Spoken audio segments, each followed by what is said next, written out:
নমস্কার বন্ধুরা, আমি পারুল তোমাদের সামনে আরও একটা রেসিপি নিয়ে হাজির হলাম। আশা করি তোমরা সবাই খুব ভালো আছো। এখানে দেখো ট্যাংরা মাছ নিয়েছি। ট্যাংরা মাছগুলো ভালোভাবে ধুয়ে পরিষ্কার করে আমি লবণ আর হলুদ আমি উপর দিয়ে ছড়িয়ে রেখেছি, এখনও মাখাইনি। আর এখানে দেখো আমি ট্যাংরা মাছের রেসিপি রান্না করার জন্য এখানে নিয়েছি ফুলকপি, আলু আর একটা গোটা টমেটো নিয়েছি। আর এখানে দেখো আমি কাঁচা লঙ্কা নিয়েছি, আদা নিয়েছি আর ধনেপাতা নিয়েছি। আর এখানে দেখো এবার মাছগুলোকে আমি মাখিয়ে নেবো। এবার লবণ আর হলুদ দিয়ে দিয়েছি। এবার ভালোভাবে ভালোভাবে মাছগুলোকে মাখিয়ে নিতে হবে। এটা হলো ছোটো ট্যাংরা মাছ যেটা বলে, সেই ট্যাংরা মাছ এটা। তা আমি আজকে তোমাদের সাথে খুব সহজেই রান্নাটা শেয়ার করব, খুবই মানে সামান্য মশলাপাতি দিয়ে যেভাবে ঘরোয়া রান্না করে সেইভাবেই। আর যারা নতুন রান্না শিখছো তাদের পক্ষে খুবই সুবিধা হবে, মানে যারা একদমই রান্না করতে পারো না। এসব রেসিপি আমার ঘরোয়া যে রেসিপিগুলো খুবই অতি সাধারণ রেসিপি এগুলো, তা তোমরা এই রেসিপি দেখে রান্না খুব সহজে রান্না করে মানে নিতে পারবে। আর আমি যেসব মশলাপাতি দিয়ে রান্না করি সেগুলো সব হাতের সামনেই পেয়ে যাবে, সবার ঘরে মোটামুটি এগুলো থাকে। তা আমি এখানে প্রথমে দেখেছো আমি তেলটাকে খুব ভালোভাবে গরম করে নিয়েছি, নিয়ে তারপরে মাছগুলো আমি ভেজে নেব। আর তেলটা কিন্তু খুবই ভালোভাবে কড়াই আর তেলটা কিন্তু মাছের যে কোনো মাছ ভাজার আগে কিন্তু কড়াই তেল খুব ভালোভাবে গরম করে নিতে হবে। তো এবার দেখো মাছটাকে আমি ওই পিঠ করে নেব। আমি এইভাবে মাছগুলো সব ভেজে নিচ্ছি। এবার আমি মাছগুলো সব নামিয়ে নেব। আমার মাছগুলো সব ভাজা হয়ে গেছে। এবার ওই কড়াইয়ের মধ্যে আমি কিছুতে মানে তেল মানে ওই আর দিইনি, মানে ওই মাছের মধ্যে অনেকখানি তেল ছিল, ওই তেলের মধ্যে আমি ফুলকপি আর আলুটা ভেজে নেব। সামান্য একটু লবণ দেবো, দিয়ে এবার আমি ভেজে নেব। আর হলুদ আমি দেবো না, যেহেতু আমি মাছে মানে নুন হলুদে যে ওই তেলে যে ভেজেছি ওতেই একটা হলুদ কালার চলে এসেছে, ওই জন্য আর হলুদটা দিইনি।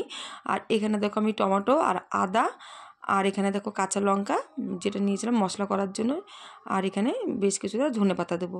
দিয়ে এবার এর মধ্যেই সামান্য একটু লবণ দিয়ে দেবো, যাতে মশলাটা খুব মানে ভালোভাবে মিহি হয়ে যায়। একটু লবণ আর একটু হলুদ, মানে মশলাটা আমার যা যা লাগবে মোটামুটি এর মধ্যে আমি দিয়ে দিলাম। হলুদ লবণ পরিমাণ মতন একবারই দিয়ে দিলাম, পরে আর দেবো না। আর এখানে জিরার গুঁড়োও দিয়ে দিলাম একবারে, দিয়ে এবার একটু সামান্য জল দেবো, দিয়ে আমি খুব ভালোভাবে মশলাটা পেস্ট করে নেব। এবার এখানে আমি এটা ঢেকে ঢেকে ভাজছি এই কারণেই, যাতে ফুলকপি আলুটা সেদ্ধ বেশিরভাগটাই সেদ্ধ হয়ে যায়, এই জন্য আমি এটা ঢেকে ঢেকে ভাজছি। এবার দেখো এইভাবে লাল করে আমি ভেজে নিয়েছি। এবার আমি এটা নামিয়ে নেব, ফুলকপি আলুটা আমি নামিয়ে নেব। তাহলে এখানে দেখো মাছ ভাজা হয়ে গেছে, আমার ফুলকপি আলুটাও ভাজা হয়ে গেছে। এবার ওই কড়াইয়ের মধ্যে সামান্য একটু তেল দিয়ে আমি কালিজিরা ফোড়ন দিয়েছি। এবার ওই কড়াইয়ের মধ্যে সামান্য আর একটু তেল দিয়েছি, দিয়ে তেলটাকে গরম করে আমি কালিজিরা ফোড়ন দিয়েছি। দেওয়ার পরে তেলটা হয়ে যাওয়ার মানে ফোড়নটা হয়ে যাওয়ার পরে আমি এখানে দেখো যে মশলাটা বেটে রেখেছিলাম সেই মশলাটা আমি দিয়ে দিলাম। এই মশলার মধ্যে কী কী আছে তোমরা দেখেছো, তাও আমি আরও একবার বলে দিচ্ছি। আদা আছে, আর একটা টমেটো আছে, আর কাঁচা লঙ্কা আর ধনেপাতা, আর এখানে পরিমাণ মতন একবারে লঙ্কা মানে গুঁড়ো মশলাও দিয়ে দিয়েছি, জিরার গুঁড়ো 1 চামচ দিয়েছি, হলুদের গুঁড়ো আর লবণ স্বাদ অনুযায়ী।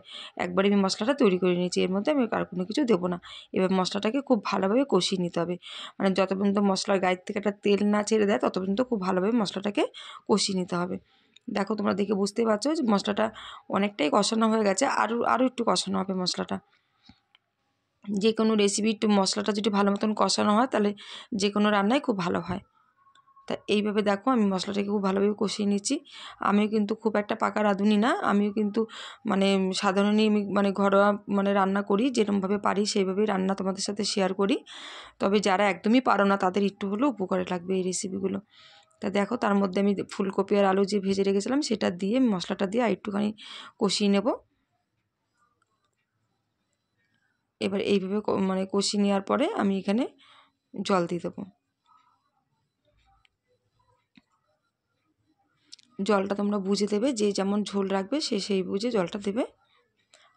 আমি যেহেতু একবারে দুবেলা রান্না করব ওই জন্য আমি একটু জল দিয়েই মানে সবজি দিয়ে এই রেসিপিটা আমি করেছি।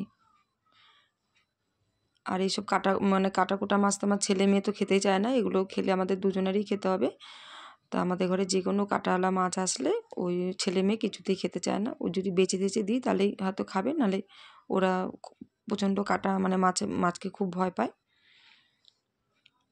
তা এখানে দেখো এবার আমি ঝোলের মানে আমি মাছটাও মানে ভেজে রেখেছিলাম সেই মাছটাও দিয়ে দিলাম, দিয়ে সামান্য একটু ফুটে আসলে আমি এখানে ধনেপাতা কুচি দিয়ে মানে এমনিতে বাটার মধ্যে কিন্তু ধনেপাতা দিয়েছি, তার মধ্যে আবার ধনেপাতা কুচিটাও দিয়ে দেবো।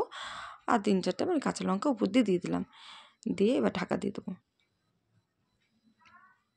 এবার ঝোলটা ফুটে আসলে আমার রেসিপিটা সম্পূর্ণ রেডি হয়ে যাবে। কারণ যেহেতু আমার আলু আর ফুলকপিটা বেশিরভাগটাই সেদ্ধ হয়ে গেছে, আমি যেহেতু যখন ভেজেছি তখন ঢাকা দিয়ে দিয়েই ভেজেছি আমি। দেখো আমার একদমই মানে আলুটা সেদ্ধ হয়ে গেছে পুরা। দেখো দেখি এই যে এরকম যদি রেসিপি মানে গরম গরম ভাতের সঙ্গে এরকম মাছের ঝোল হলে আর কি লাগে, বাঙালি তো মাছে ভাতে প্রিয়, বাঙালির এরকম যদি একটা মাছের ঝোল থাকে পাতে আর কোনো কিছু রেসিপি লাগে না। তাই এইভাবে দেখো আমি রান্নাটা খুবই সহজে তোমাদের সাথে শেয়ার করলাম, আমি যেভাবে রান্নাটা করি সেভাবে, তাই এইভাবে নামিয়ে নিলাম। তা আমার এই রেসিপিটা যদি ভালো লাগে বন্ধুরা অবশ্যই লাইক কমেন্ট করো।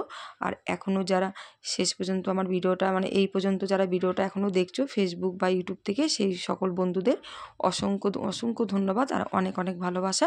তোমরা যেখানেই থাকো খুব ভালো থাকো, সুস্থ থাকো। আবার পরে কোনো রেসিপির সাথে দেখা হবে। টাটা।